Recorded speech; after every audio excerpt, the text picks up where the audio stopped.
2026 சட்டமன்ற தேர்தலில் சேப்பாக்கம் திருவல்லிக்கேணி தொகுதியில் துணை முதலமைச்சர் உதயநிதி ஸ்டாலின் களமிறங்குகிறார். அதற்கான வேட்புமனுவினை தாக்கல் செய்திருக்கிறார்.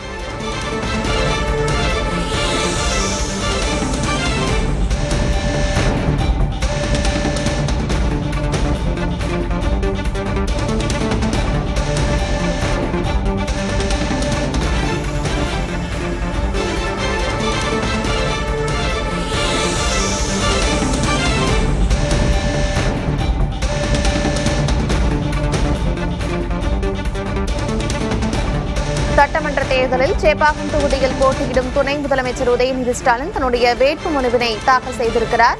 தேர்தல் நடத்தும் அலுவலர் சுகந்தியிடம் வேட்புமனு தாக்கல் செய்திருக்கிறார் துணை முதலமைச்சர் உதயநிதி ஸ்டாலின். இந்த காட்சிகளை பார்க்கிறோம். கட்சி நிர்வாகிகளோடு ஜீப்பில் பேரணியாக சென்று வேட்புமனு தாக்கல் செய்திருக்கிறார் துணை முதலமைச்சர் உதயநிதி ஸ்டாலின்.